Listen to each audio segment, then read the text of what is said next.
함께 말씀 보도록 하겠습니다. 이 복된 시간에 주시는 하나님 말씀은 구약 성경 룻기 1장 1절부터 14절까지 말씀입니다.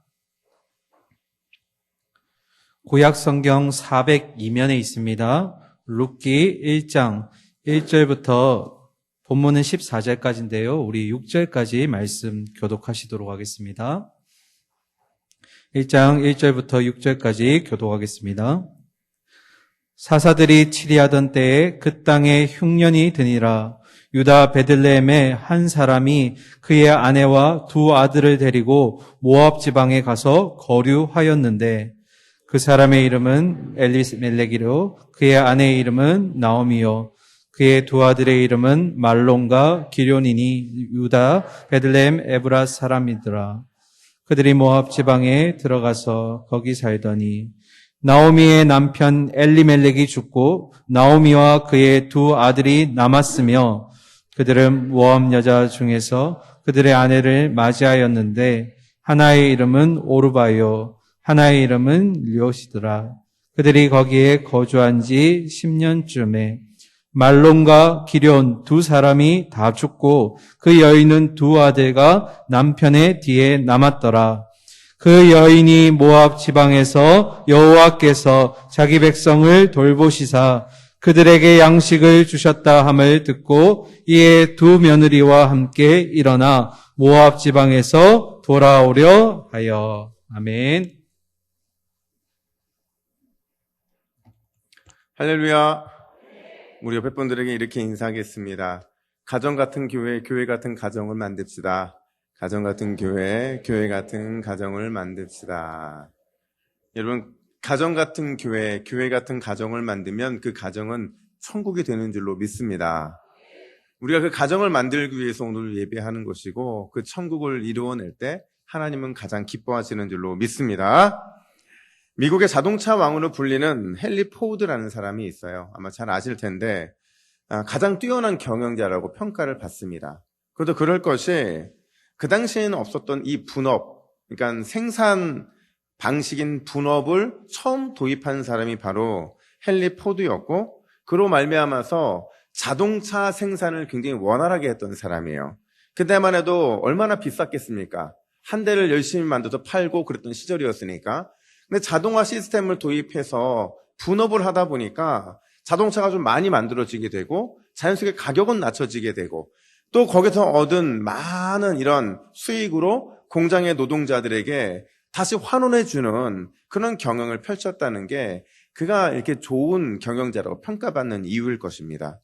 그와 관련돼서 이런 일화가 있는데 어느 날 그가 이제 은퇴하고 나서 한 파티에 참석을 하게 됩니다. 근데 소문이 얼마나 빨라요.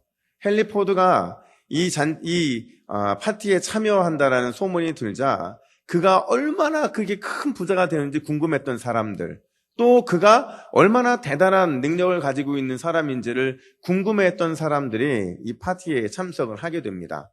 아니나 다를까 한 사람이 이런 질문을 해요.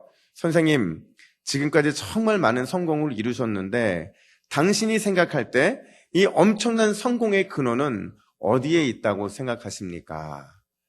이 질문이 떨어지자마자 마치 이 질문에 대한 답을 이미 갖고 있었다는 듯이 망설임 없이 이렇게 대답을 합니다. 예, 제 성공의 근원은 바로 저의 가정입니다. 여러분, 5월은 가정의 달인 거 다 알고 계시죠?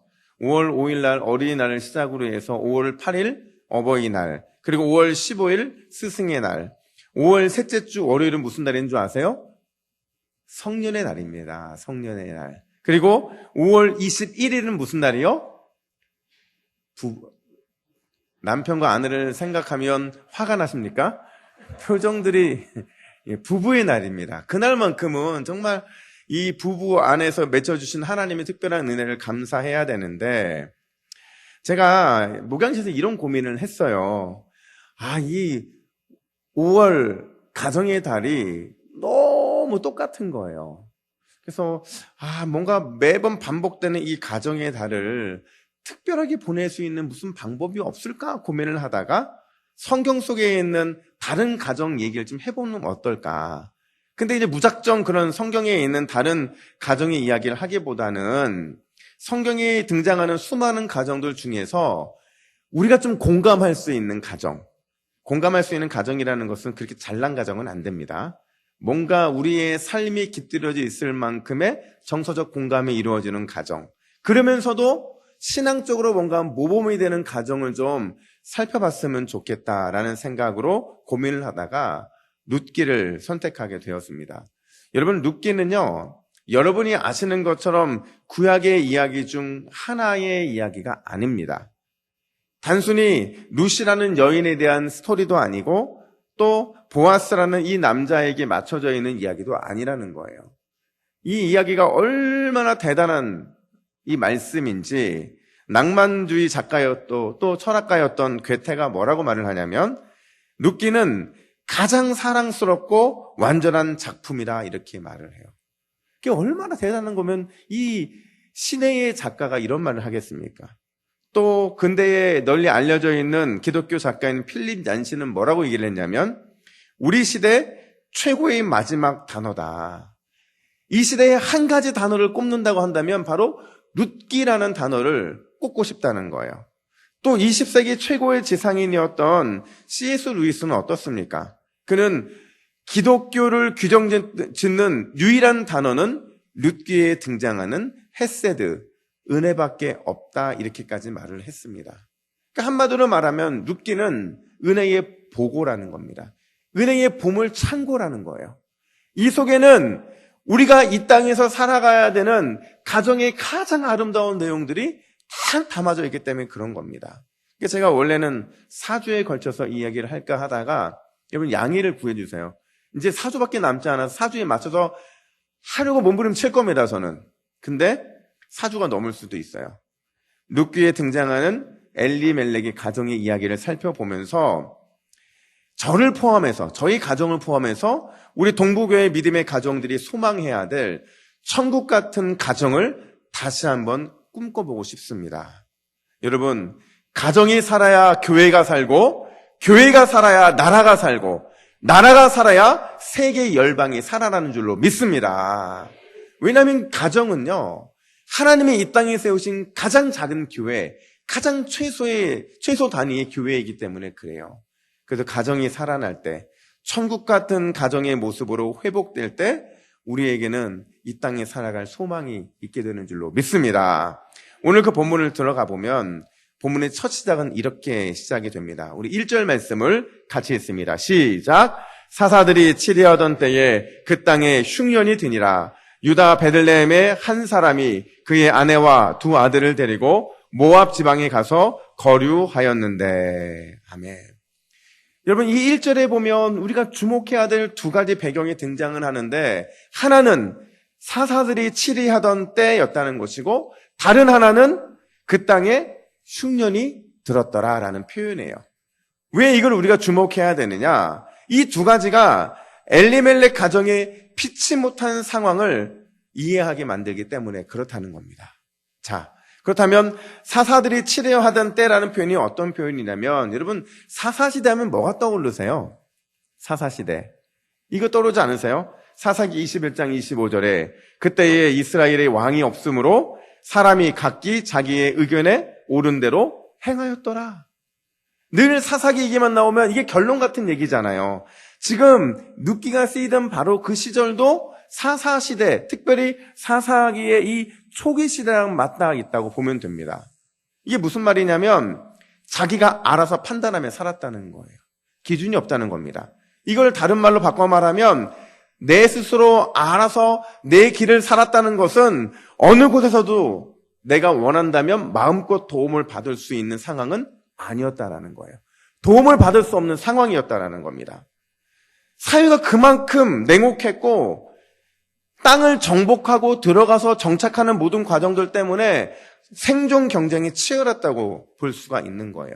게다가 두 번째 배경을 보세요. 그 땅에 흉년이 들었다 이렇게 말을 하고 있거든요. 그러니까 흉년의 원인은 여러 가지입니다. 실제로 비와 이슬이 내리지 않아서 그럴 수도 있지만 그 흉년의 원인이 미디안이라든지 이런 주변국들이 쳐들어와서 곡식들을 다 가져가는 그런 것들을 다 흉년이라고 말하기도 하고, 심지어 자연재해, 메뚜기 떼들이 몰려오는 이런 모든 것들도 다 흉년에 포함되어 있는 표현이거든요. 그러면 그 땅은 어디일까요? 그 땅.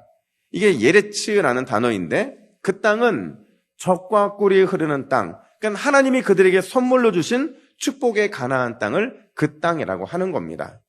중요한 것. 여러분, 엘리멜렉이 그 땅 가운데서 어디서 살았습니까? 유다 땅? 베들레헴. 베들레헴을 다른 말로 말하면 뭐라고 할 수 있어요? 예, 빵집입니다. 한마디로 빵집, 밀집 지역. 빵집들이 아주 많이 있는 밀집 지역이 바로 엘리멜렉이 살던 곳이라는 거예요. 그러니까 이 말은 그 땅에 흉년이 들었다는 것을 다른 말로 바꿔 말하면 젖과 꿀이 흐르는 그 약속의 땅, 그것도 빵집 밀집 지역에 흉년이 들어서 도저히 먹고 살 수 없는 상황이 되었다라는 겁니다. 자, 여러분, 이런 상황이면 어떻게 해야 합니까? 합리적으로 한번 생각해 보세요. 빵집에 빵이 없는 사건이 발생했어요. 도저히 먹고 살기 힘들다는 거죠. 한 가정을 책임지는 가장이고 또 영적 리더라고 한다면 어떤 선택을 해야 옳습니까? 다시 스스로 판단하고 스스로 살아남아야 되는 냉혹한 이 사사시대의 환경 속에서 아무리 계산기를 두들겨 봐도 도저히 살아남을 수 있는 상황이 아닌 거예요. 그게 결론인 겁니다. 이런 상황에서 어떻게 가만히 있을 수 있겠냐는 거예요. 제가 오늘 말씀을 준비하면서 우리도 그럴 때가 있었잖아요. 우리나라도 정말 먹고 살기 힘든 상황이 있어서 보릿고개라는 게 있었고, 그 보릿고개가 간신히 넘어서니까 진짜 먹고 사는 문제 때문에 피 터지게 싸우시고, 그래서 지금 이 가슴에 이 카네이션 있잖아요. 오늘 청년부가 60세 이상만 달아주신 건데, 제가 왜 60세만 달아줄까 생각해 보니까 그분들은 이 땅에 살아가시면서 고생만 하신 분들이에요. 그래서 충분히 받아야 한다고 저는 생각합니다. 저는 그 고생 세대가 아니기 때문에 저는 받지 않은 겁니다. 정말 맞아요. 저는 그렇게 큰 고생하지 않았어요. 물론 저희 시대 사람들에 비해서 저도 고생을 했지만, 그렇다고 해서 지금 카네이션을 다신 분들만큼 제가 고생했겠습니까? 누리지 못하고 늘 고생해서 지금 저 같은 아들 키워놓으신 것, 그런 딸 키워놓으신 것 여러분들이었잖아요. 그때 여러분 70년대 80년대 너무 살기 힘드니까 탈출구로 세웠던 게 뭐였어요? 꿈꿨던 것, 아메리칸 드림이잖아요. 이민 가자. 특별히 신대륙, 그 미국에 가서 우리의 이 새로운 인생을 다시 한번 살아보자. 거기 가면 뭔가 꿈이 이루어지겠지 하고 떠났잖아요. 마찬가지입니다. 엘리멜렉 역시도 한 가정의 책임자이기 때문에 그도 그 당시에 아메리칸 드림을 꿈꿨던 거예요. 가장 가까운 나라에서 가장 풍성한 지역에서 새로운 인생을 꿈꾸자는 것. 그곳이 어디였냐면 1절 하반절 보니까 모압이었어요. 그래서 그들은 아메리칸 드림이 아니라 모압 드림을 꿈꾸면서 베들레헴을 떠나 요단 동편으로 가게 되는 겁니다. 근데 여러분 지도를 보시면, 한번 지도를 보실까요? 저는 이렇게 입체 지도가 있어서 너무 잘 보이는데, 지금 입체 지도에 보면 여러분 베들레헴이 원래는 이렇게 생겼는데, 이렇게 생겼는데 제가 좀 바꿔놓은 겁니다. 보면 베들레헴이 여기 있어요. 여기 있는데 여기에서 직선거리로 쭉 올라가면 모압 땅입니다. 그러니까 여기 사해만 돌아서 가면 돼요. 이게 사람이 걸어가는 길로는 약 70km밖에 되지는 않아요. 그러니까 서울에서 천안 정도, 부산에서는 어느 정도 될까요? 대구? 대구보다는 좀 가깝겠네요. 얼마 멀지 않은 이 거리를 온 가족들이 함께 가게 되는데, 이 땅이 너무 매력적인 땅이에요. 거리도 가깝죠. 물도 넉넉했죠. 바람도 적게 불어서 먹고 살기 좋은 지역으로 평가받고 있었고, 보시면요, 저 오른쪽 위쪽에서 옆쪽으로 좀만 가면요, 이 경계가 어디랑 맞닿아 있냐면 그냥 이방 땅이 아니고요, 요단 동편의 르우벤 지파와도 이렇게 맞닿아 있는 거예요. 그러니까 이 말은 바꿔 말하면 비록 타국이지만 조금만 움직이면 이질감을 극복할 수 있는 그 안정감을 줄 수 있는 우리 민족이 살고 있는 겁니다. 그러니까 한마디로 말하면 가족들의 미래를 위해 선택한 엘리멜렉의 모압 드림은 진짜 합리적인 선택이었고 옳은 선택이었다고 볼 수가 있다는 겁니다. 여러분, 그러면 가서 잘 살아야 되는데 이런 선택했으면 가서 참 잘 돼야 되는데, 그래서 모든 재산들을 다 등에 짊어지고 나중에 베들레헴에 딱 돌아가서 성공한 사람으로 이렇게 나타나야 되는데 문제가 발생해요. 4절 하반절 보니까 그들이 모압 땅에서 기껏해야 10년을 산 겁니다. 기껏 10년을 살았는데 그 10년을 정의하면 지옥 같은 10년이었다는 거예요. 왜냐하면 10년 동안 너무나도 강력한 고난의 태풍, 엄청난 고난의 태풍이 그 가정을 강타했기 때문이라는 거죠. 그들의 10년 그 굴곡진 삶을 한번 살펴보면 3절을 보세요. 그들이 모압 땅에 정착했는데요. 그들의 앞서 인도하던 가장 엘리멜렉이 죽게 됩니다. 중심을 잃어버린 거예요. 모압 땅에 이제 가서 꿈을 펼쳐보려고 막 시작을 했는데 이유도 없어요. 왜 죽었는지에 대한 설명도 등장하지 않아요. 죽었대요. 이방 땅에 두 어린 아들과 미망인 한 여인만 남게 되는 상황인데 여러분 얼마나 힘들었겠습니까? 그러니까 아빠 없이 아들을 키운다는 게 이거 얼마나 힘들었겠어요. 그러니까 지금 아마도 이 아이들의 나이는 대략 한 5, 6살밖에 안 됐을 겁니다. 왜냐하면 결혼할 나이가 보통 15세거든요. 그러니까 10대가 되지 않은 아직 어린 나이의 두 아이를 이방 땅에서 여인이 혼자 키우는 게 얼마나 힘들었겠냐는 거예요. 근데 이 여인이 정말 대단한 게요. 키워냅니다. 한국 여자들만 그렇게 대단한 게 아니라 이 이스라엘 여자들도 참 대단해요. 저도 이스라엘 땅에 가봤더니요. 진짜 무서운 건 뭐냐면 군인들인데 군인 중에서 여자들이 진짜 많거든요.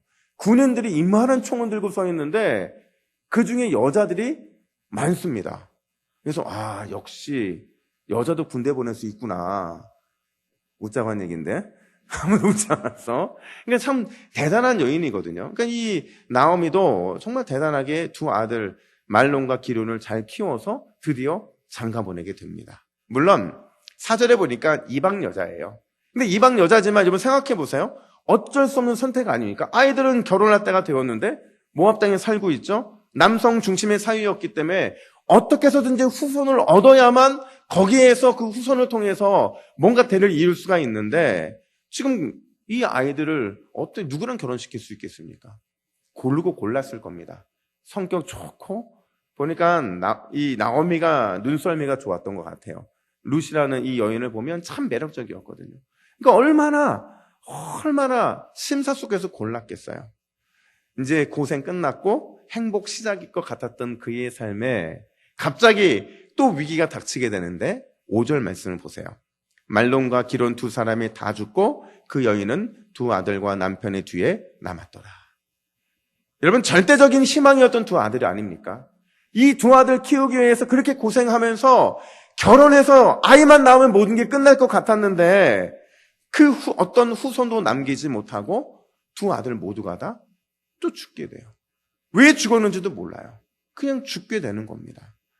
제가 생각해 봤어요. 결과적인 면에서 이 두 아들의 결혼은 나오미에게 있어서 희망 고문이었던 겁니다. 이루어질 수 없는, 또 이루어질 것 같았지만 절망만 남게 되는 희망 고문이었다는 거죠. 여러분 뭐가 문제였을까요? 엘리멜렉의 가정이 뭐가 문제였길래 고난, 절망이 나타날 수밖에 없었냐는 거죠. 어떤 학자들은 엘리멜렉 가정에 이 엘리멜렉의 결정에 문제가 있었다고 말을 합니다. 그 이유가 뭐냐면 지금 모압 땅으로 이동하는 거잖아요. 얼마나 중대한 일입니까? 근데 이 중대한 일을 함에 있어서 왕이신 하나님께 묻지 않았다는 거예요. 기도하지 않았다는 거죠. 기도하지 않고 본인이 그냥 좋아 보이는 그냥 모압 드림을 쫓아갔다는 거예요. 또 혹자는 뭐라고 말을 하냐면 그 가정의 원인, 불행의 원인의 출발은 약속의 땅 가나안을 떠났기 때문이라고 말을 합니다. 그러니까 하나님의 약속과 선물이었던 가나안 땅을 헌시짝처럼 버렸던 그들의 이 버리고 모압으로 간 것 그 자체가 이 고난의 시작이라고 말을 하는 겁니다. 또 혹자는 돌아올 수 있는 기회가 참 많았는데 마지막으로 이방 여인을 두 아들의 아내로 맡게 함으로 인해서 결국 율법을 어겨서 그런 저주를 받았다라고 말을 한다는 겁니다. 물론 이 모든 것들이 다 가능한 이야기들입니다. 틀린 말은 아니라는 거예요. 근데 저는 좀 억울할 것 같아요. 내가 만약에 나오미라고 한다면, 여러분, 나오미가요, 여러분, 우리가 아는 것처럼 그렇게 믿음이 약한 사람이 아니에요. 나오미의 믿음, 나중에 룻기를 쭉 보면요, 율법을 기억하는 여인이었고, 율법의 말씀 따라서 어떻게 살아야 되는지를 분명히 아는 여인이었어요. 근데 그런 여인이 이런 고난을 받기에는 단순히 그들을 이런 식으로 정죄해서 그들의 뭔가 문제를 찾아내는 것은 그게 전부는 아니라는 겁니다. 왜냐하면 고난이 있을 때마다 하나님은 침묵하셨기 때문에 그래요. 여러분 생각해 보세요. 얼마나 몸부림쳤을까요? 남편 죽었을 때 얼마나 몸부림쳤을까요?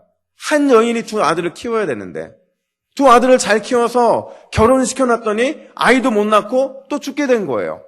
한 명도 아니고 두 명 다. 절대적인 희망이었잖아요. 얼마나 몸부림쳤겠어요. 그러니까 우리가 그 여인이 이렇게 몸부림침에도 불구하고 왜 이런 고난을 받게 되었는지, 그 고난을 받은 이유, 그 고난을 받은 이유에 대해서 하나님이 침묵하시잖아요.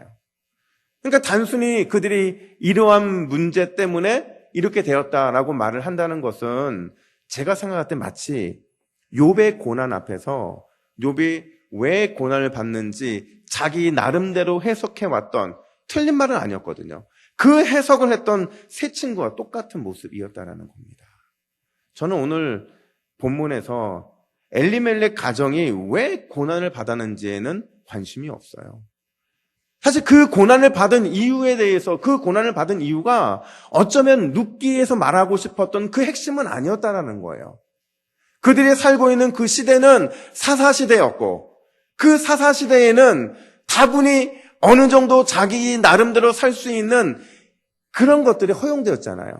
그리고 그들이 정착하는 모든 과정들 속에서도 역시 그들이 완전히 말씀의 사람들이 아니었기 때문에 단순히 우리가 이렇게 그들의 결정, 그들이 떠나는 그 행위, 그들이 이방 여인과 결혼하는 것으로 정죄할 수 없다라는 겁니다. 과연 그렇다면 과연 엘리멜렉 가정의 이 고난의 문제를 통해서 하나님이 그 시대의 그 엘리멜렉 가정에게 주시는 교훈은 무엇이고, 여전히 우리의 삶도 어떻게 보면 엘리멜렉 가정처럼 뭔가 모압 드림을 꿈꿨지만 번번이 실패하고 무너지고 또 예상하지 못했던 수많은 고난의 문제를 마주하면서 어떻게 사는 것이 하나님이 원하시는 삶인지를 고민하고 갈망하는 저희들에게 과연 무슨 메시지를 주고 있는가, 바로 거기에 오늘 포커스를 맞추고 싶다는 겁니다.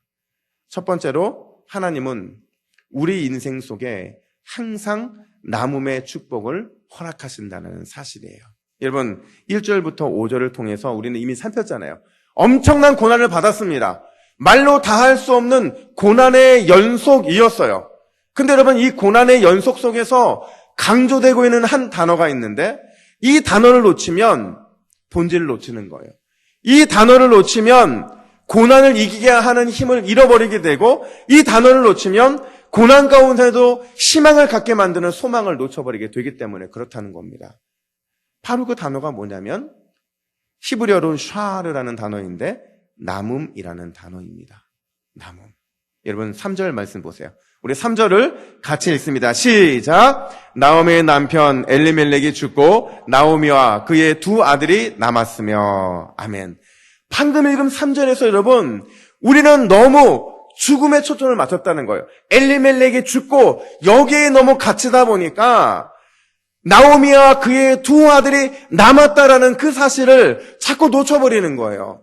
본문의 강조점은 어디에 있냐면 죽었다는 데 있지 않습니다.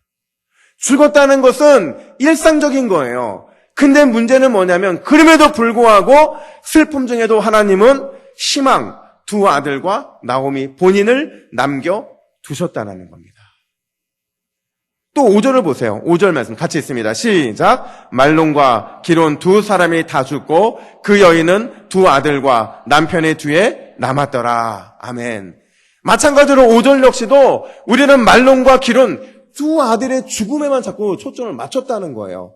그 아들이 죽었다는 게 초점을 맞추다 보니까 그 두 아들 그리고 그 남편 뒤에 남아있는 나오미를 놓치고 있는 거죠. 나오미만 남았습니까? 두 아들의 자부가 남았잖아요. 그렇잖아요. 오르바와 롯이 남아있잖아요. 그러니까 지금 성경은 나오미와 두 자부가 남았다는 사실을 강조를 하고 있는데 우리는 자꾸 누군가가 죽었다라는 거기에만 초점을 맞추고 있다라는 겁니다. 무슨 말입니까? 여러분, 남편 엘리멜렉은 죽었지만 아내 나오미를 남겨두시고 두 아들 말론과 기론은 죽었지만 두 며느리 오르바와 특히 룻을 남겨두셨다라는 겁니다. 근데 단순히 오늘 본문에서만 남는 게 아니고요.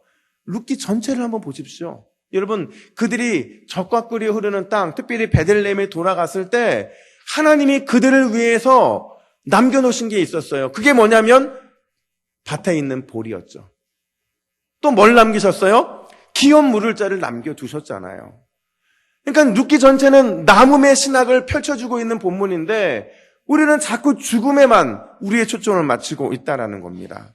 여러분, 그렇다면 남김의 은혜가 중요한 이유가 뭡니까? 남김의 이유가 중요한 이유는 그 남김 속에 하나님의 놀라운 새 일이 계획되고 있다는 사실을 보여주기 때문에 그래요. 그 계획을 하나님이 이루어 가실 것이라는 기대감을 갖게 만들기 때문에 이 남김이 중요하다라는 겁니다. 여러분, 그런 의미에서 남음이라는 그 은혜는 소망의 씨앗이고 소생의 불씨인 줄 믿습니다. 우리는 본문에서 그걸 발견해야 된다라는 겁니다. 한번 생각해 보세요. 우리 인생 속에서 경기가 좋았던 적이 있습니까? 우리 인생 속에서 대학 가기 편했다는 말을 들어본 적이 있습니까? 살기 좋았다는 말을 들어본 적이 있습니까? 없어요. 우리의 인생은 늘 흉년이었어요. 근데 흉년에서 우리가 신앙임에도 불구하고 남음이 아니라 죽음에 우리는 자꾸 초점을 맞추다 보니까 경제도 죽었고 우리의 삶의 미래도 죽었고 저는 젊은이들이 헬조선이라고 말을 하는 것을 한편으로는 이해하지만 한편은 이해할 수가 없어요. 왜냐하면 그들은 하나님이 남겨놓으신 그 은혜를 모르기 때문에 그런 거거든요. 우리 인생의 모든 게 다 죽었다고 생각을 하면 남음에 집중하지 못함으로 인해 우리 인생은 하나님의 계획과 하나님께서 새롭게 이루어 나가실 그 놀라운 섭리를 깨닫지 못하기 때문에 그렇다는 겁니다. 플로렌스 체드윅이라는 수영 선수가 있는 여자입니다. 이 여자가 얼마나 대단하냐면요. 정말 이 여자가 한 번은 이제 수영으로 도전을 하게 되는데 1952년도에 미국 독립기념일 7월 4일에 35km, 그러니까 이 카타리나 섬에서 캘리포니아 본토까지 수영에 도전을 하게 돼요. 무려 이 거리가요, 쉬지 않고 먹지 않고 가야만 되는 16시간짜리 거리였거든요. 35km니까 얼마나 대단합니까? 근데 15시간 정도 수영을 하다 보니까 너무 지치는 거예요. 너무 힘드는 거예요. 도저히 못하겠는 거예요. 그래서 갑자기 고통을 호소하면서 물에서 나가게 달라고 요청을 합니다. 근데 그 근처에 배로 따라가고 있던 어머니가 그녀를 위해서 이렇게 외치는 거예요. 야, 너 거의 다 왔어. 조금만 견디면 돼. 조금만 견디면 돼. 근데 이미 육체적으로 또 정신적으로 탈진했거든요. 도저히 못하겠으니까 꺼내달라고 애원을 해서 결국 물에서 나오게 됩니다. 근데 나오고 나니까 깜짝 놀라는 게 뭐냐면 수영을 할 때는 몰랐는데 나오고 나니까 지금 자신이 탄 배에서 해변까지 약 800m밖에 남지 않은 거예요. 쉬엄쉬엄 가도 1시간이면 갈 수 있는 거리가 남았는데 포기하고 만 거죠. 그녀가 다음날 인터뷰 회견에서 뭐라고 얘기를 하냐면 눈에 보이는 것은 자욱한 안개뿐이었어요. 만일 캘리포니아 해변까지 남은 그 거리가 보였더라면 저는 충분히 완주할 수 있었을 겁니다. 안개가 저의 모든 이 도전을 빼앗아 갔어요. 여러분, 이 안개는 우리 인생이잖아요. 우리의 인생 속에서 정말 목적지가 정말 잘 보이지 않거든요. 보이지 않는 목적지를 나중에 돌이켜보면 잘 보이는데 결국에는 이 남음의 축복을 깨닫지 못함으로 인해서 자신의 도전을 실패로 맞이하고 말았다는 거죠. 여러분, 남음의 축복을 붙잡지 않으면 우리 인생에 뭐만 남는 줄 아십니까? 절망밖에 남지 않습니다. 절망밖에 남지 않는다니. 왜 남은 축복을 붙잡지 않았으니까? 하지만 남음의 축복을 기억하고 또 우리가 단단히 붙잡고 기대하기만 한다면 그것은 반드시 하나님의 새로운 계획, 그리고 그분의 섭리 가운데 그분이 직접 이루어 가심의 놀라운 역사를 발견한 그 기회가 될 줄로 믿습니다. 그런 의미에서 남음의 소망, 남음의 은혜, 이것만을 우리는 부산 사투리로 단디 붙잡아야 될 줄로 믿습니다. 붙잡으면 남음이 보여요. 그걸 붙잡지 못하기 때문에 우리는 죽음에만 집착하는 겁니다. 사랑하는 성도 여러분, 남음의 소망, 남음의 은혜만을 단디 붙잡고 이번 한 주간도 또 5월 한 달도 또 2021 올 한 해도 승리하게 되는 저와 여러분들 되기를 예수님의 이름으로 축복합니다. 뿐만 아니라 오늘 두 번째로 하나님은 우리 인생을 직접 방문해 주신다라는 사실을 말하고 있습니다. 여러분 오늘 본문을 읽다 보면 나오미로 하여금 모압에서의 모든 것들을 정리하고 제자리로 돌려놓게 만드는 결단의 동사가 등장을 합니다. 그 결단의 동사가 오늘 본문의 가장 핵심적인 건데 우리 6절 말씀을 같이 읽겠습니다. 6절입니다. 시작. 그 여인이 모압 지방에서 여호와께서 자기 백성을 돌보시사 그들에게 양식을 주셨다 함을 듣고 이에 두 며느리와 함께 일어나 모압 지방에서 돌아오려 하여. 여러분, 결단의 동사 이전에 이 결단의 동사가 있게 만드는 또 다른 동사 두 개가 있는데 그게 뭐냐면 듣다와 돌아오다예요. 듣다는 것은 동기고 원인이라고 한다면 돌아오다라는 것은 반응과 결과라는 겁니다. 그러면 과연 나오미가 뭘 들었을까요? 나오미가 들은 게 뭘까요? 나오미가 들은 건 뭐냐면 여호와께서 자기 백성을 돌보셔서 그들에게 양식을 주셨다라는 소식을 들은 겁니다. 다양한 의견들이 있을 거예요. 어떻게 들었을까? 누군가로부터 들었을까? 아니면 소문이 나서 모압관에 들렸을까? 근데 탈굽역을 보니까요. 탈굽역에는 뭐라고 번역을 해놨냐면 천사가 와서 직접 나오미에게 들려줬다 이렇게 말을 해요. 그러니까 여러분 이걸 왜 이렇게 번역했을까 생각해 보니까 돌아보사라는 이 단어에 강조점이 있는 겁니다. 그러니까 결단의 동사가 뭐냐면 이 돌아보사라는 단어예요. 하나님께서 돌아보신 거거든요. 이게 일반적으로는 주목하고 주의해서 보다라는 뜻이에요. 근데 이 단어가 그런 뜻만 있는 게 아니라 특별히 방문하다라는 의미도 있어요. 방문하다. 하나님께서 방문하셨다는 거예요. 그래서 어떤 학자는 이 방문하셨다라는 표현을 어떻게 다시 재해석하냐면 하나님의 신발 소리, 하나님의 발자국 소리로 해석을 한다는 거예요. 그렇죠, 여러분. 저희 집에 강아지가 있는데요. 그 강아지는요, 기가 막히게 저의 발자국을 압니다. 제가 문 밖에서 계단만 올라오면 이미 그 강아지는 문 앞에 엎드리고 저를 반길 준비를 해요. 그 발걸음 소리만 들어도 아는 거죠. 마찬가지로 지금 여기서 방문하셨다라는 것은 하나님의 신발 소리, 발자국을 의미하는 거예요. 무슨 얘기냐면 여호와께서 빵집 사람들, 베들레헴 사람들에게 또 젖과 꿀이 흐르는 그 가나안 사람들에게 다시 빵을 주시기 위해 방문하셨다라는 거예요. 이걸 다시 바꿔 말하면 흑암 속에서도 하나님은 일하신다는 겁니다. 우리의 인생에 방문해 주심으로써 다시 돌아갈 길을 열어주신다라는 거예요.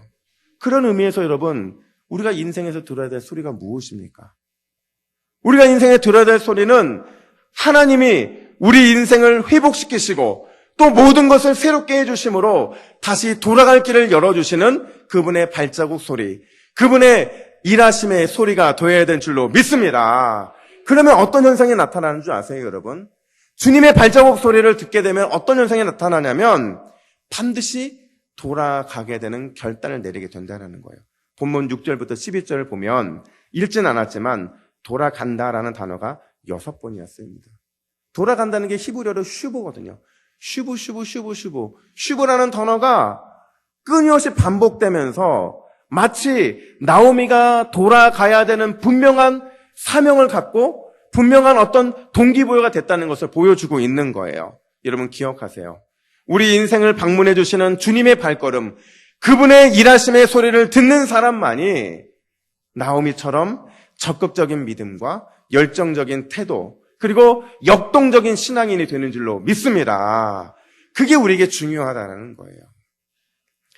저는 가끔 저희 아이들에게 이제 대표 기도를 시켜요. 가정 예배 드릴 때도 대표 기도를 시키고, 특별히 차를 타고 갈 때는 아이들에게 아주 소소한 기도를 좀 가르치고 싶어서 아이들에게 대표 기도를 시킵니다. 제가 며칠 전에 서울에 갔다가 돌아오면서 저희 아들에게 기도를 시켰어요. 근데 가끔 저희 아들의 기도 때문에 제가 시험이 될 때가 있어요.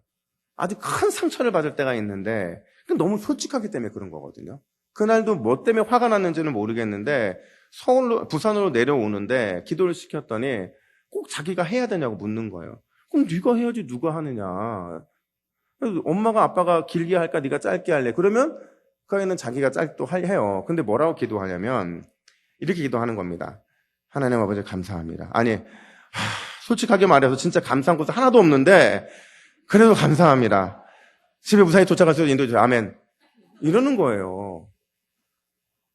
제가 순간 이 기도를 듣다가 저희 아내랑 아이들 말로 순간 막 욱하는 거예요. 또 욱했는데 한편으로 그래도 감사하다고 기도하는 거 보면 또 웃긴 거예요. 그러니까 집에 내려온 내내 제가 이 아이 생각만 계속 한 거예요. 이 아이의 이 기도를 내가 어떻게 해석하면 좋을까? 그리고 이 아이를 위해서 어떻게 기도하면 좋을까? 사춘기잖아요. 제가 그런 결론을 내렸습니다.